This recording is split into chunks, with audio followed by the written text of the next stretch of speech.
Welcome to Boomer Babes Life Travel Podcast. My name is Jaynie Morris-Riggs, founder and creator of Fun at Boomer Babes Life, our global community for women over 50. It's great, as always, to have your company as we discover more exciting info on all things travel, our absolute favourite topic. And I'm delighted to say that we are joined once again, my very special guest, from our travel partners, Phil Hoffman Travel. All the details, by the way, are at the bottom of this podcast. But we are joined by the absolutely delightful, gorgeous, amazing Christa Kinnear. Welcome to our travel podcast. Oh, well, thank you so much for a lovely introduction. I apologise, my voice is a little husky today. Maybe it's hangover from holidays with the grandchildren, screaming on the rides. So. And you survived. I did survive. Did some amazing things up on the Gold Coast this last week. Yes. If people are interested, I know some beautiful places to stay. So. Well, I think that you have just, you've led into another travel podcast that we're going to do in the future. We'll just give our listeners the heads up. Christa and I are going to do a podcast in the very near future on ideas and destinations and all things travel with your grandchildren. Absolutely. So I love how you roll it into another one. That's fabulous. But today, let's focus on the topic for today, Christa, is river cruising, and I'm really invested in this because it's on my bucket list. So let's get right into it. What actually is river cruising? Well, we're not talking the Murray River, although there's a beautiful little cruise vessel, a paddle steamer off our Murray, but this is something really close to my heart. Years ago, we went to a cruising seminar, Phil Hoffman, our CEO, myself, and we were watching a beautiful presentation on river cruising. And we all sat there, as you do sometimes through seminars, thinking, oh yeah, this will be okay. And all of a sudden it struck us, this could be something really, really fun. River cruising is mainly through Europe, I'll say that. And the one people most likely think of is Budapest to Amsterdam, 14 nights of cruising. And it's going through countries, exploring little villages, eating and relaxing along the way. But it's become such a popular holiday to take. It's a lovely way of floating through Europe. In fact, I'd go as far to say that old saying, maybe the road less travelled is actually a river. I love it. I love that. You better trademark that because that's really good. I like that one. Put that, don't let Phil use that on his brochures. We may have already. I may have stolen it from there, but no, it really is. It's we talk about cruising generally, getting on board and unpacking and relaxing for 14 days. It's very, very good if you're budget conscious and you want to know whether it's lead-in or whether it's a more expensive cruise, that everything's taken care of. So that's a lovely way to travel and to budget for whatever level of river cruising that you'd like. So let's hone in on the actual logistics and everything. What actually happens on a river cruise? You fly into your destination, I'm assuming. Yes. And then like you would if you're going on a ocean cruise. Yep. And then what happens then? Okay, what can we expect? We do a lot of packages that fly into Prague, have a 3-night package in Prague, exploring everything to see in Prague. Then we seamlessly transfer you up to Budapest, where you board your cruise vessel. You've got your own cabin, and then you start your trip down the river or up the river, as the case may be, until you get to the Continental Divide. So while you're cruising, you go through something like 69 locks, which is really interesting. The cruise ships go in, the water pumps up, just like going through the Panama Canal, pumps the boat up, and then you float out the other end. And you do that a number of times before you reach the Continental Divide, and then it happens in reverse. Continental Divide is the highest point, and then you go through the locks and come back down the other side. Of course, there's champagne to celebrate when you reach the Continental Divide. But then a typical day would be getting up in the morning. There is a tiny gym that you could use if you wanted to cycle or do a little walk. And then you would go down for a breakfast, which could be as healthy as you like because they have lots of options. Serve yourself, or there's an egg station where you can have eggs Benedict or scrambled or boiled, or you sit down and let them come to you for a total a la carte breakfast. So that's breakfast taken care of. Then you might arrive in your first little town. I'm going to use one of my favourites, a beautiful little Austrian town of Dürnstein. And you get off the ship in different groups, and then you walk through and have a look at Dürnstein. And right along the river, they have local guides that will take you into their town, and they will tell you the history, all the wonderful points of interest, and then they give you free time to walk around. So that's absolutely beautiful. They've got different walking groups. I might be in the fast walking group. Mrs. Smith, not so active. She might just be happy to go in the slow walking group. So one doesn't hold the other up, and that's really fantastic. Now, I've heard on some river cruises that you also have access to. They have their own bikes as well. Yep, is that true? That was my next part. Sorry. when you've enjoyed Dürnstein, you're back on the ship or the boat, the vessel, and then you go back down to the river, and the next port would be Milk. Of course, you have lunch when you're on board, so that's really nice. Lots of glass. I'm showing you. Look, see the glass windows? So you're really close to the side banks. You see people, little villages as you're going past. I elected to pick up a bike and do a 30-kilometre bike ride, which is a lot of fun, almost. We had regular bikes, but there are a few electric bikes on board. You just have to book them early.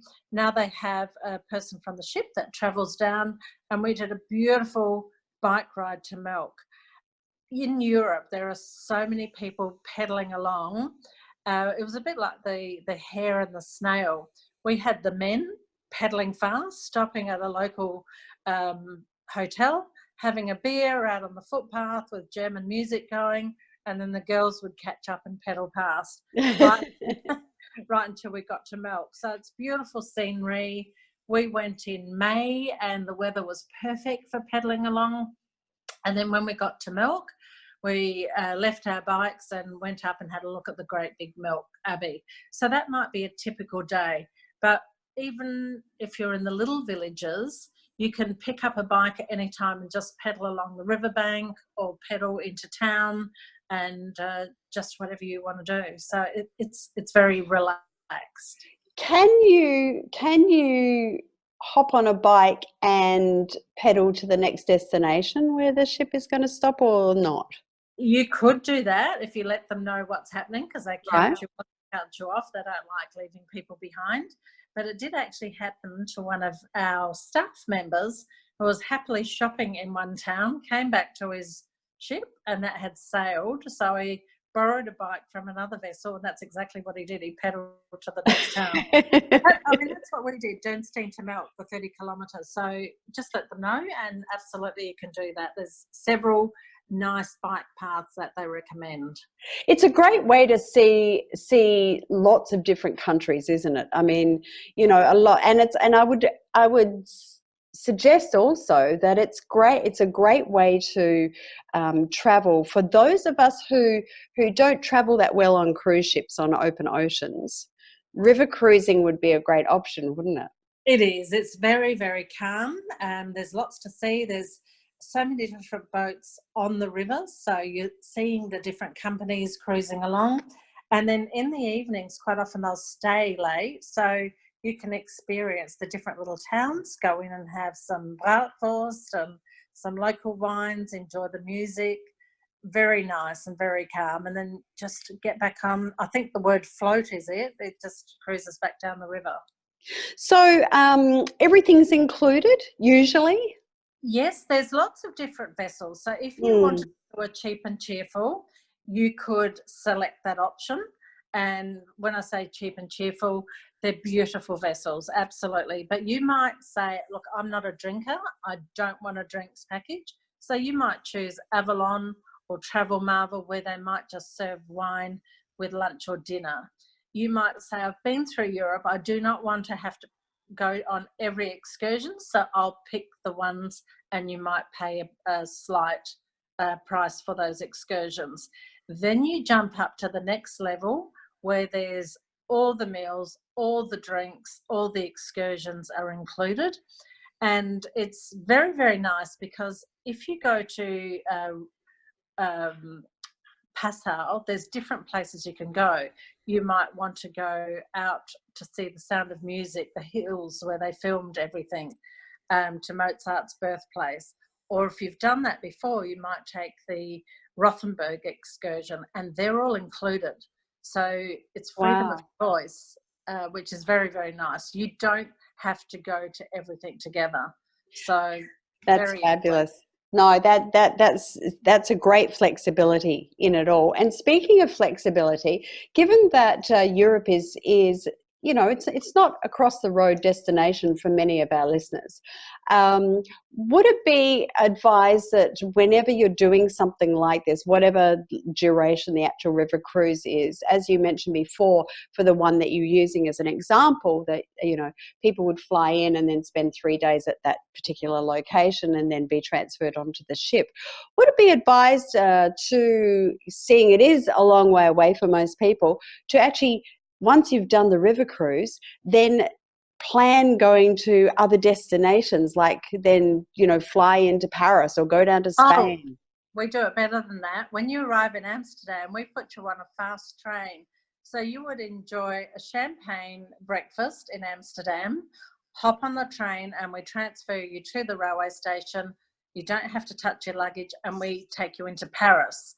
Or if you don't want to go to Paris for 3 days, you can go across on the train to London for 3 nights.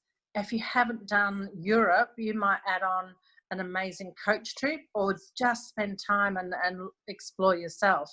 So certainly you can add those stepping stones into your vacation. I think that's a wonderful thing, especially with us for Boomer Babes Life Travel.